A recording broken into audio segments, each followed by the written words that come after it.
본문의 말씀을 중심으로 나는 기도할 뿐이라 라는 제목으로 말씀을 나누고자 합니다. 우리의 삶에서 익숙한, 그래서 쉽게 사용되어지는 용어들이 참 많죠. 저는 그 중에 하나가 사랑이라고 하는 단어라고 생각을 합니다. 그런데 사랑합니다, 사랑한다 라고 하는 고백들은 많은데 그 사랑에 대한 증거, 그 사랑에 대한 열매는 참 희귀함을 우리는 보게 되어지죠. 우리의 삶에서 사랑이 이루어지게 되어지면 나타나는 증거, 나타나는 열매가 있습니다. 잠언 10장 12절 말씀을 보면 미움은 다툼을 일으켜도 사랑은 모든 허물을 가리우느니라 그러고요. 베드로전서 4장 8절의 말씀에서는 사랑은 허다한 죄를 덮느니라 라고 말씀을 합니다. 그래서 예수님께서는 우리를 초청하시고 우리에게 그 사랑을 덧입혀 주시기를 원하시죠. 왜냐하면 예수님은 사랑이시기 때문에 그렇습니다. 그에 반하여 우리는 허물과 죄로 가득한 존재이기 때문입니다. 그래서 예수님께서는 우리를 초청하시고 허물을 가리우시고 죄를 덮어주심으로 새롭게 변화시켜 주십니다. 이 변화의 증거, 구원의 열매, 그것이 사랑하기, 그리고 서로 사랑하기입니다. 이 사실을 알았던 베드로 사도는 베드로교회 성도들에게 이렇게 권면합니다. 베드로전서 1장 22절 말씀을 보면 마음으로 뜨겁게 서로 사랑하라 그럽니다. 우리 문흥제일교회 그리고 우리 사여전도회 우리 모든 회원들께서 오늘 베드로 사도의 소아시아 교회 성도들을 향한 권면의 말씀처럼 마음으로 뜨겁게 서로 사랑하는 우리 문흥제일교회와 우리 사여전도회가 되어지시기를 축복합니다. 그리고 그 사랑의 열매를 누리셔야 합니다. 그 사랑이 가지는 열매의 풍성함이 얼마나 크고 놀라운지 성경의 구석구석을 살펴보면 그 사랑의 열매로 감격한 하나님의 사람들의 간증들이 무한대로 기록되어져 있는 것을 보죠. 그 중에 오늘 본문의 말씀도 하나입니다. 오늘 109편의 말씀은 다윗이 기록한 말씀인데요. 다윗이 이 109편의 말씀을 기록할 당시 그에 처한 상황은 극심한 고난이었습니다.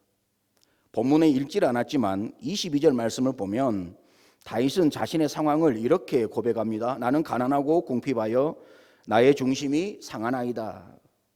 상하다, 관통한다 라는 뜻을 가지는데요.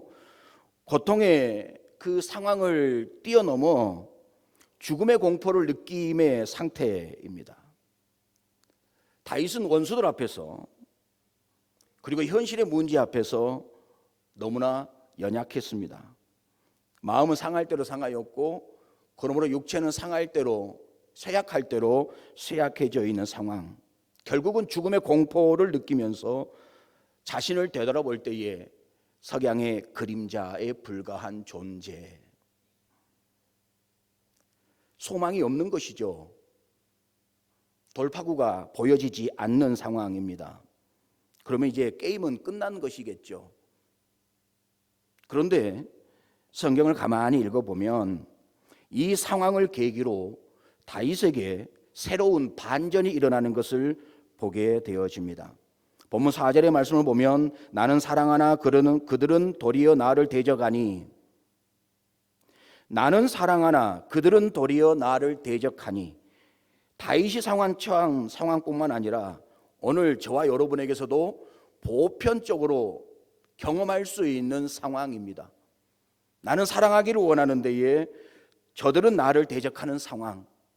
다윗의 상황뿐만이 아니라 저와 여러분에게서도 얼마든지 경험할 수 있는, 만날 수 있는 상황이고 형편입니다. 그런데 그 뒤를 우리는 주목할 필요가 있습니다. 나는 기도할 뿐이라 그럽니다. 나는 사랑하나 그들은 도리어 나를 대적하니 그 다음에 문제는 다윗은 기도한다라고 고백을 합니다. 고난의 정도가 아니에요. 다윗이 처한 상황은 죽음을 느낄 정도로의 공포입니다. 그 상황 속에서 다윗은 기도한다라고 고백을 해요. 자신의 힘으로 결코 건널 수 없는 홍해와 같은 문제들인데, 넘어설 수 없는 여리고와 같은 상황들인데, 다윗은 오히려 그 상황 속에서 기도한다라고 고백을 합니다. 나는 기도할 뿐이라. 나는 기도할 뿐이라. 그러면 다윗이 자신이 경험한 처한 그 상황 속에서 나는 기도한다, 나는 기도할 뿐이라 라고 하는 이 고백 속에 다윗의 신앙이, 다윗의 믿음이 담겨 있는 것이죠. 말은 그 사람의 내면이니까요. 말은 그 사람의 믿음이니까요. 말은 그 사람의 신앙이니까요. 말 잘하셔야 합니다. 감정대로 말하시면 안 됩니다. 왜냐하면 나의 믿음의 표현이고 나의 내면의 상황을 말로 드러내는 열매와 증거가 되어지기 때문입니다. 다윗은 그 모든 상황 속에서 나는 기도할 뿐이라 라고 하는 고백하는 이 고백 속에 다윗의 신앙, 다윗의 믿음을 보게 되어질 수 있습니다. 저는 그것을 세 가지로 생각을 하는데요. 첫 번째로는 사랑으로 악을 이기겠노라고 하는 다윗의 결단입니다. 2절 말씀을 보시면 그들이 악한 입과 거짓된 입을 열어 나를 치며 속이는 혀로 내게 말하며 그럽니다. 악한 입, 거짓된 입, 속이는 혀, 다윗을 증오하는, 다윗을 향하여 욕설을 내뱉는 상황들입니다. 또 3절 말씀에 미워하는 말로 나를 두르고, 미워하다, 단순한 감정의 표현이 아니에요. 살인을 느끼게 할 정도의 혐오감입니다. 증오심입니다. 지금 다윗을 향하여서 악한 말, 거짓된 말, 속이는 말, 미워하는 말들이 난무합니다. 난무해요. 그런데 우리를 놀라게 하는 다윗의 반응입니다. 4절 말씀 다시 보시면 나는 사랑하나 그들은 도리어 나를 대적하니 나는 기도할 뿐이라. 어제까지 사랑했다라는 겁니다. 오늘도 사랑하고 있다라는 겁니다.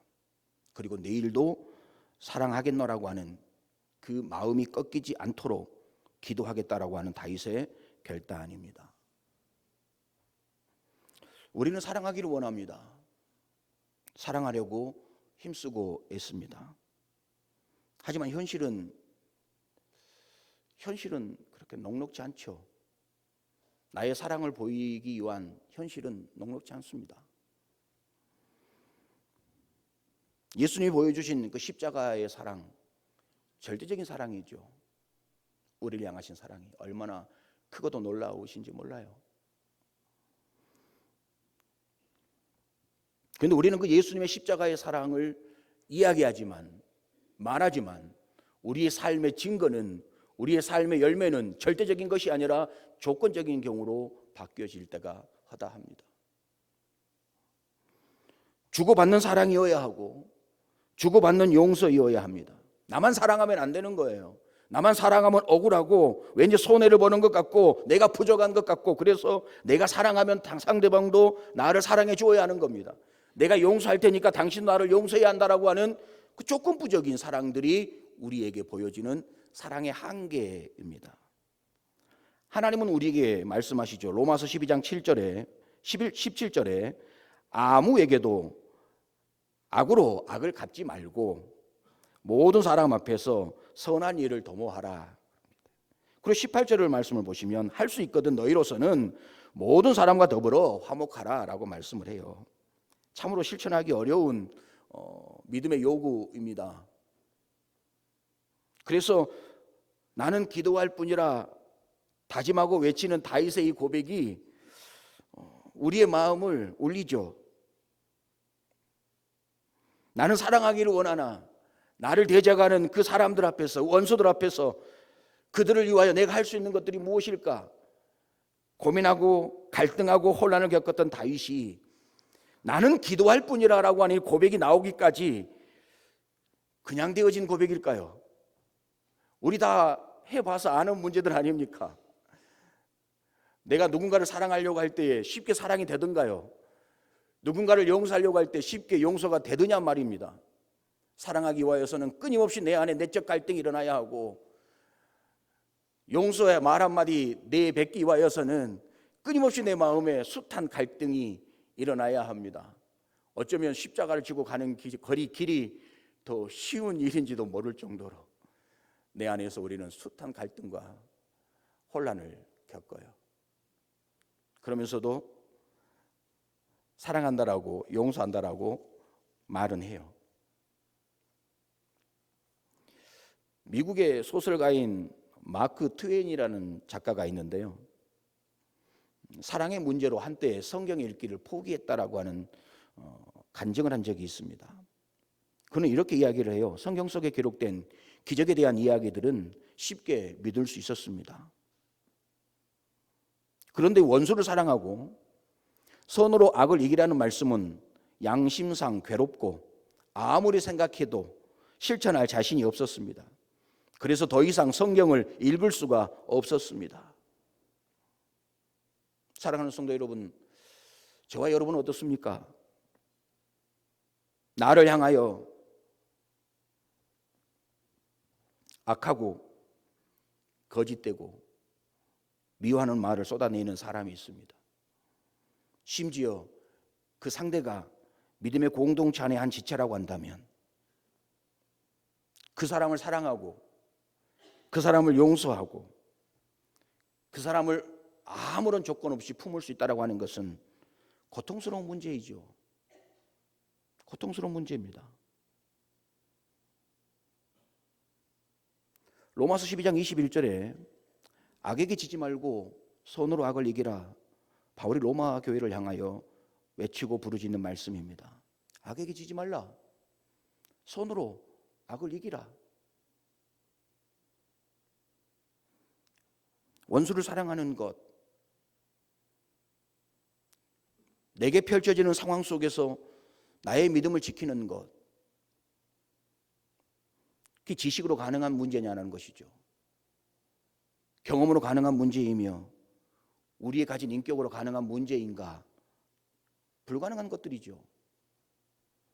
성령님의 강권하신 은혜로만이 가능한 성령의 열매요, 하나님의 은혜인 줄로 믿습니다. 그래서 다윗이 고백하는 나는 기도할 뿐이라고 하는 고백은 다윗의 믿음의 고백이기도 하지만 다윗의 솔직한, 어떻게 보면 내면의 울부짖음이에요. 성도로서, 그리스도인으로서, 하나님을 사랑하는 사람으로서 내가 할 수 있는 것들이 무엇일까? 나는 할 수 없으나 전능하신 하나님은 하실 수 있사오니 사랑의 힘으로, 용서의 힘으로 나를 덮으시옵소서라고 하는 그 간절한 마음이 다윗에게서 표현되어지는 거예요. 나는 기도할 뿐이라. 내가 기도할 때에 하나님 내 안에, 내 마음에 사랑의 힘을 넣어주시고 용서의 힘을 넣어주시고, 그리하여서 나의 대적들을 향하여 어제는 사랑했지만 오늘은 지칠 때에, 오늘은 사랑하지만 내일 지쳐 넘어 쓰러질 때에 변함없이 주님이 나를 사랑하시듯이 나도 그를 사랑할 수 있는 그런 마음을 주십시오라고 하는 다윗의 고백인 거예요. 바라고 소망하는 것은 저와 여러분의 삶 속에서도 항상 범사에 무슨 일을 만나든지 기도가 최우선이 되어지는 삶이 되어지시기를 축복합니다. 그래서 선으로 악을 이기는, 선으로 악을 이김으로 말미암아 우리의 삶의 걸음걸음마다에 하나님의 나라를 이루어내는 축복의 통로 되시기를 축복합니다. 두 번째로는 이 고백 속에는 모든 역사가 하나님의 섭리 안에 있음의 고백이에요. 27절의 말씀을 보면 이것이 주의 손이 하신 일인 줄을 그들이 알게 하소서, 주 여호와께서 이를 행하셨나이다. 이것이 주의 손이 하신 일인 줄을 그들이 알게 하소서. 그들이 알게 하소서라고 하는 이 고백이 나오기까지는 전제가 있습니다. 다윗이 먼저 이 모든 일은 하나님의 하신 일이라고 하는 믿음의 고백이 전제되어야 하는 거예요. 내가 주를 만나고 그리스도로 고백하고 내 삶의 주인으로 고백할 때 주를 증거할 수 있는 것 아닙니까? 어떤 고난 중에도, 어떤 역경 속에서도 주를 증거할 수 있는 삶을 사는 것 아닙니까? 다윗이 27절의 말씀을 통하여 주의 손이 하신 일을 그들이 알게 하소서라고 하는 이 고백 속에는 자신이 경험한 하나님의 그 능력, 그 하나님의 섭리, 그 하나님의 역사를 내가 알고 하나님 앞에 영광을 올려드리듯이 온 세계가, 온 열방이 동일하게 하나님을 경배하는 자리로 나오기를 원하는 다윗의 마음이에요. 본문에 등장하는 다윗은 잘 아시잖아요. 우리가 30살에 왕이 오른 인물 아닙니까? 그리고 40년을 통치한 후에 70의 나이에 하나님의 부르심을 받죠. 어느 날 다윗이 살아온 삶을 되돌아보는 때가 있었습니다. 자신의 살아온 삶을 이렇게 되돌아보니까 그 삶의 흔적들은 다 고난의 연속이었음을 깨닫습니다. 마치 야곱이 바로 앞에서 자신의 삶을 고백하고 있는 것처럼 오늘 저와 여러분의 삶이 그러하듯이 다윗의 삶도 그러했습니다. 유년 시절은 형들로부터 시달렸고요. 꿈으로 가득했던 청년의 시절에는 사울 왕에게 쫓겨서 광야를 헤매었습니다.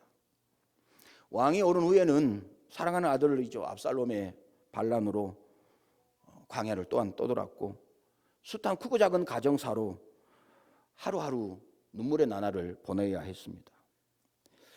그뿐만이 아니죠. 평생을 전쟁터에서 사선을 넘나드는 인생이 다윗의 삶의 연속이었죠. 이러한 인생의 소용돌이 속에서 어떤 때는 살아보기 위해 몸부림칩니다. 어떤 때는 인간적인 힘과 재능으로 부딪혀보기도 합니다. 하지만 그 모든 상황 가운데에서 다윗은 하나의 진리를 깨닫는 데에 자신의 존재가 너무나 미약하다라는 데 있는 것이었습니다. 본문 23절의 말씀 보면 석양 그림자 또 메뚜기같이 연약한 존재라는 사실을 다윗이 깨닫습니다. 안 해본 일들이 없어요. 그 상황과 그 환경을 넘어서 보려고 때로는 절대적으로 하나님 앞에 의지해 보기도 하고 때로는 자신이 가진 힘과 능으로 그 문제 앞에 부딪혀 보기도 했지만 그럴 때에 다윗의 내면에 휘몰아치는 하나의 감정은 석양의 그림자와 같은 자신의 존재, 메뚜기같이 연약한 자신의 존재를 깨달을 수밖에 없었던 겁니다. 그러면 절망하고 좌절하는 것이 수순이잖아요. 순서잖아요. 우리도 그렇지 않습니까? 어떤 문제 앞에 부딪혀서 그 문제를 해결해 낼 수 있을 만큼 어떤 힘과 능력이 있어서 부딪히고 해결되어지면 감사하지만 내 힘으로 감당해 낼 수 없는 그 문제 앞에 우리가 설 때 우리가 얼마나 절망하는지 모릅니다. 얼마나 아파하는지 몰라요.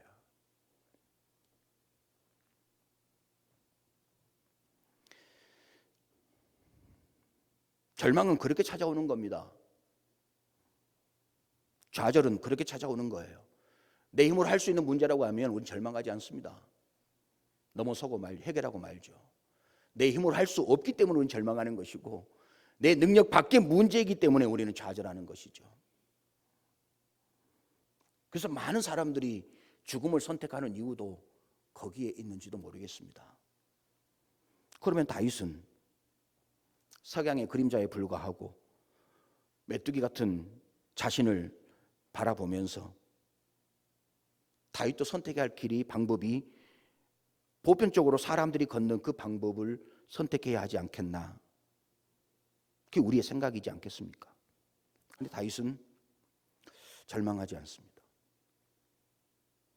다윗은 좌절하지 않아요. 보편적으로 모든 사람들이 걸어가는 그 길을 다윗은 걷지 않습니다. 오히려 하나님 앞에 엎드립니다. 하나님 앞에 엎드려 간절히 은혜를 구합니다. 다윗은 일평생 살아오는 동안에 그가 만난 하나님은 어떤 분이시길래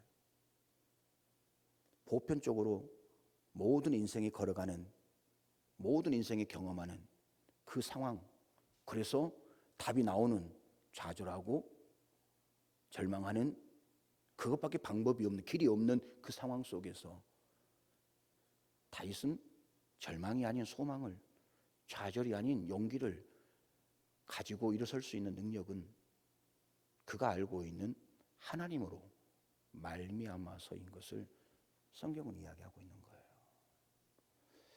우리는 질문해야 합니다.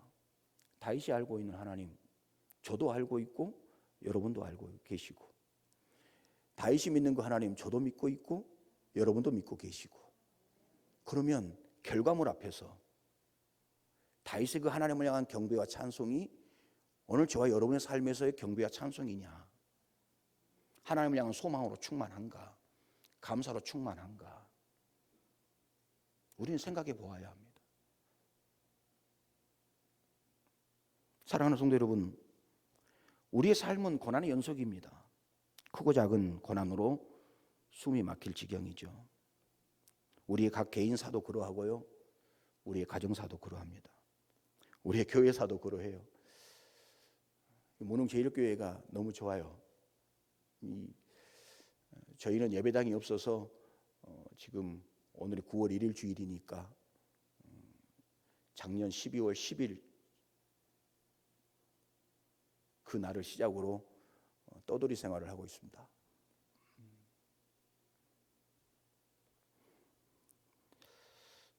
그래서 하나님께서 은혜를 주셔서 지금은 서태동의 한 교회에서 함께 예배를 드립니다. 우리는 오후 1시에 예배를 드려요. 처음에 예배당이 있을 때는 예배당의 그 소중함이라고 하기는 좀 그렇고요. 익숙한 것이죠. 자연스러운 것이죠. 움직이는 것이 아니니까, 건물이니까, 누가 떠매가지 않는 이상은 그 자리에 가만히 있는, 나만 열심을 내면 되는 문제니까. 근데요, 교회가 사라지고 나니까 나만의 열심으로도 안 되는 일들이 있어요. 하나님을 사랑하는 문제와 별개의 문제 앞에 우리는 고민했던 때가 있습니다. 그러니까 이렇게 아름답게 예배당이 지어진 이 예배당 안에서 하나님을 예배할 수 있다라고 하는 것은 은혜 중에 은혜인 거예요. 은혜 중에 은혜입니다.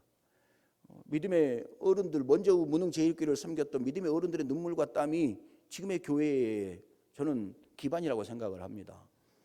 그리고 그것을 잘 우리는 이어받아야 하겠죠. 우리 다음 세대들에게 우리의 눈물과 땀으로 건물은 더 확장되어야 되겠지만 믿음의 유산도 아름답게 남겨주어야 하겠죠. 우리 개인사에 간섭하시는 하나님, 우리 가정사에 간섭하시는 하나님, 우리 교회사에 역사하시는 하나님, 나의 삶을 올가매는 그 고난과 고통의 상황들 속에서 여러분의 믿음은 어떻게 반응하시느냐라는 것이죠. 하나님을 향한 기대와 소망이십니까? 아니면 나를 향한 시선 안에서의 절망과 좌절이십니까? 바라고 소망하는 것은 모든 세계사가 하나님의 섭리와 통치 아래 있음을 믿으시고 기도로 돌파해 나가는 삶이 되시기를 축복합니다.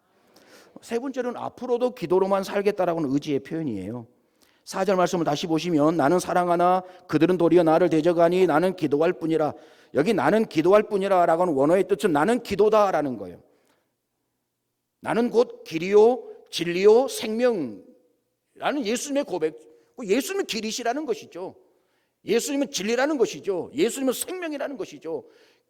그러니까 인생의 길을 찾는 유일한 방법은 예수님 앞에 나아가는 것이고, 진리에서 자유함을 누리는 방법은 예수 안에 있는 것이고, 영생을 얻는 유일한 방법은 예수 안에 있는 것처럼 시인 다윗은 나는 기도할 뿐이라 라고 하는 이 고백은 나는 기도라는 거예요.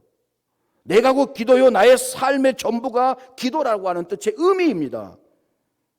그러니까 다윗의 삶을, 다윗의 신앙과 다윗의 믿음을 이야기할 때 이 기도를 빼고서는 이야기되지 않는 문제예요.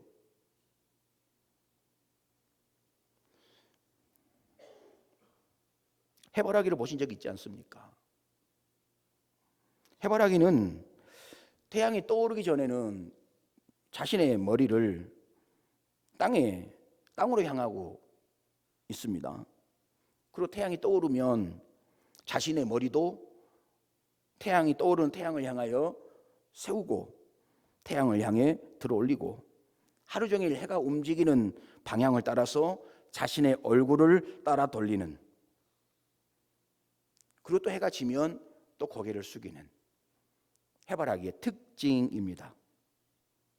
기도라고 하는 것은 해바라기처럼 하나님의 은혜에 목마른 그리스도인이, 하나님의 사랑에 목마른 성도가 오늘도 그 하나님의 은혜가, 오늘도 그 하나님의 사랑이 샘솟듯이 내 영혼 위에 부어지기를 바라고, 마치 해바라기가 태양을 향하여 바라보듯이 내 영혼이 하나님을 향하여 바라며 사모하며 하나님에게 시선을 거두지 않고 하나님과 동행하는 삶의 방법이, 도구가 기도인 거예요. 기도는 소원 성취의 수단이 아닙니다. 나의 어떤 문제를 해결하고자 하는 돌파구가 아니에요. 기도는 하나님과의 만남이고 하나님 아버지를 마음을 헤아리기를 원하는 하나의 도구입니다. 우리가 기도하기 전에 하나님 우리의 마음을 이미 아시고 응답하시는 분이에요. 다니엘이 하나님 앞에 기도할 때에 세일을 금식합니다. 세일을 기도하려고 할 때 이미 하나님께서는 다니엘이 그 마음을 품자 말자 응답하셨다라고 말씀해요.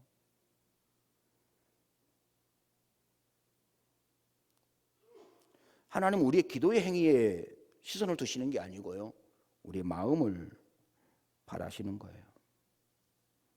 다윗은 비방과 저주와 고통의 중심에 서 있습니다. 지금 다윗의 상황은 비방에 서 있어요. 저주와 고통의 중심에 서 있습니다. 보편적으로 그 상황이라고 한다면 절망이, 좌절이 그의 인생을 짓눌러야 하는 거예요. 그런데 실상은 다윗이 서 있는 것은 비방과 저주와 고통의 중심이 아니라 은혜의 중심에 서 있는 다윗을 발견할 수 있다는 것이죠. 어떤 환경도 다윗의 믿음을 꺾어버리지 못하는 겁니다. 어떤 고난도 다윗을 흔들 수 없는 거예요. 오히려 그 상황으로 말미암아 다윗은 하나님의 복을 구하고 있는 겁니다. 28절 말씀에 그들은 내게 저주하여도 주는 내게 복을 주소서라고 다윗은 고백을 합니다. 이 믿음과 이 소망 위에 서 있는 다윗이야말로 참 복된 사람인 것이죠. 하나님을 신뢰하기에 드릴 수 있는 찬송의 고백인 것이죠. 비록 자신이 처한 환경과 상황은 어둠이고 절망이지만 다윗의 분명한 신앙의 고백, 신앙의 간증, 하나님께서는 오늘도 궁핍한 자의 오른편에 서시는 분이시며 원수들로부터 구원하여 주시는 분이심을 다윗은 믿어 의심치 않기 때문에 그 믿음으로 말미암아 다윗은 지금도 어둠 속에서 절망 중에도 기도할 뿐이라 선언하는 것입니다. 나는 기도할 뿐이라. 기도함으로 말미암아 손으로 악을 이겨내겠다.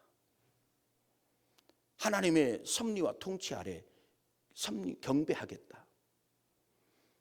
그 하나님의 일하심을 영원히 누리기 위하여 나는 기도의 삶을 살겠다. 사랑하는 성도 여러분, 오늘 이 밤에 우리 사여전도회가 헌신 예배로 결단을 하는데요, 우리는 함께 결단해야 합니다. 어떤 문제가 나를 고통으로 몰아넣을 때, 그래서 그 고통이 내 마음을 무너지게 할 때, 생각을 무너지게 할 때, 나의 삶을 절망으로 몰아넣을 때, 그 모든 환경을 해결할 수 있는 유일한 답은 여러분이 찾으셔야 하는 거예요. 다윗은 기도를 찾았습니다. 나는 기도할 뿐이라고 고백을 해요. 여러분은 그 모든 상황을 어떤 것으로 이겨내기를 원하십니까? 하나님께서 지혜를 주셔서, 성령님께서 은혜를 주셔서 그 믿음의 진리를 여러분이 깨닫고 발견하고 누리는 은혜가 있으시기를 축복합니다. 그래서 나는 기도할 뿐이라 그 다윗의 고백이 또 저와 여러분의 고백이 되어지셔서 범사가 기도하는, 그래서 기도하는 사람이요 낙탐으로 불리웠던 야고보 사도처럼 저와 여러분의 신앙도 기도하는 삶을 통하여서 손으로 악을 이기는 삶이 되시기를 바랍니다. 삶의 모든 현장에 하나님의 섭리와 하나님의 통치와 하나님의 다스리심이 있음을 믿으시기를 바랍니다. 나의 삶도 그러하고요, 우리의 가정도 그러하고요, 우리의 교회도 그러합니다. 모든 삶의 흔적마다 하나님은 함께 하시며 하나님의 때를 따라 일하시는 거예요. 크로노스의 시간 속에서 카이로스 시간이 들어오기까지, 나의 시간 속에 하나님이 찾아오시기까지, 우리는 그 과정 속에서 얼마나 아파해야 하는지 모릅니다. 얼마나 눈물의 시간을 보내야 하는지 모릅니다. 그리고 견디어내며 소망 가운데 인내해야 하는지 모릅니다. 하나님은 그런 우리의 신앙을 요구하십니다. 다 허락하실 수 있지만, 다 주실 수 있지만 하나님은 기다리시는 겁니다. 우리의 믿음의 성숙을 위하여. 저희 교회 이야기만 하나 잠깐 하죠. 내남동 지금 교회 건축하는데 그 부지를 10년 전에 샀습니다. 10년 전에 사놓고 우리는 샀기 때문에 바로 건축이 될 줄 알았습니다. 해가 지나고 해가 가고 가다 보니까 10년이 지났습니다. 때가 되니까 하나님께서 그 땅에 교회를 세우게 하시는데요, 그 10년이 지난 시간 동안 그 예배당을 세울 땅으로 들어갈 진입로가 해결되어지지 않아서 10년 동안 고민을 했고 10년 동안 해결하기 위해서 동분서주했던 일들이 있었습니다. 그런데 하나님이 일하시기 시작하니까, 하나님의 때가 차니까, 크로노스 시간이 아니라 카이로스 시간이 되니까 하나님께서 일하시기 시작을 하시는데요, 무섭게 일하시는 것을 경험을 합니다. 무섭게 일을 해갔어요. 진입로를 열어주시고,